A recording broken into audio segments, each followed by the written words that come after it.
कल केंद्र सरकार की गाइडलाइंस के हिसाब से हमने भी छूट दी। जो जो केंद्र सरकार ने कहा भाई ये कर सकते हो, ये कर सकते हो, ये कर सकते हो, उसके हिसाब से हमने दी।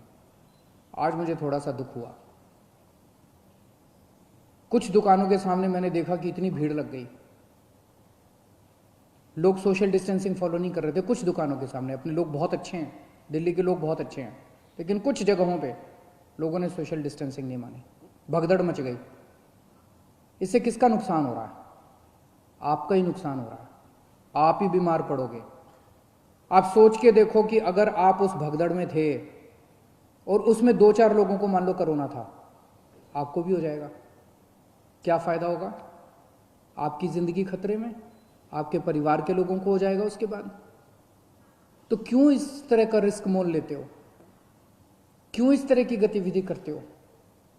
जहां जहां आज लोगों ने इस तरह की हरकत की, सही नहीं किया। कसम खा लो कि कल से हम इस तरह की हरकत नहीं करेंगे, कल से हम इस तरह की भगदड़ नहीं करेंगे, कल से हम सोशल डिस्टेंसिंग पूरी फॉलो, कल से क्यों, अभी से हम सोशल डिस्टेंसिंग पूरी फॉलो करेंगे, कहीं भगदड़ नहीं करेंगे। ये कोई मैं अपने लिए तो थोड़ी कह रहा हूं, मैं अपने आपके लिए कह रहा हूं, आपकी सेहत के लिए कह रहा हूं, आपकी जिंदगी के लिए कह रहा हूं, आपके परिवार की खुशी के लिए कह रहा हूं, अपने दिल्ली के लोगों के सेहत के लिए कह रहा हूं। और ये कोई बहुत बड़ी बात थोड़ी है, और कोई दुकान बंद नहीं हो रही, कोई ऐसा थोड़ी है कि बस 1 घंटे के अंदर कोई दुकान खुल रही है। दुकानें तो खुली हुई हैं, कल भी खुलेगी, परसों भी खुलेगी। तो इस तरह से भगदड़ करने की क्या जरूरत है? लेकिन अगर कहीं पे अब हमें पता चला कि सोशल डिस्टेंसिंग फॉलो नहीं हो रही, कहीं पे ठीक चीज़ें नहीं चल रही, तो फिर हमें उस एरिया को सील करना पड़ेगा।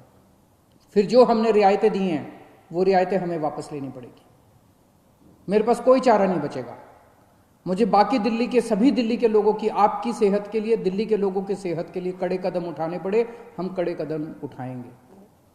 इसीलिए मेरी आप सबसे गुजारिश है कि जो ये रियायतें दी गई है, इन रियायतों के, ये रियायतें इसलिए दी गई है ताकि अब धीरे धीरे धीरे धीरे हम अपनी दिल्ली को खोलते जाएं, अब गतिविधियां शुरू करते जाएं, अर्थव्यवस्था शुरू होती जाए। अगर हम जिम्मेदार नागरिक बन के काम नहीं करेंगे तो फिर से और कड़ाई करनी पड़ेगी। और कब तक हम लॉकडाउन में रहेंगे? जिंदगी भर तो लॉकडाउन में नहीं रह सकते ना। 1.5 महीना तो हो गया लॉकडाउन में रहते रहते।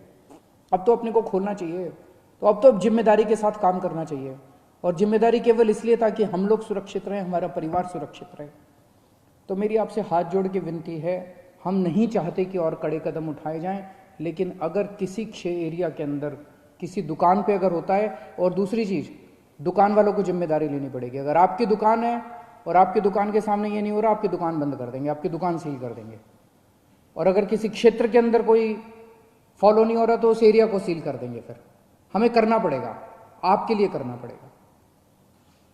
मुझे अपने दिल्ली के लोगों पे गर्व है, मुझे अपने दिल्ली के लोगों पे भरोसा है, विश्वास है कि हम बड़े बड़े काम करके दिखा सकते हैं।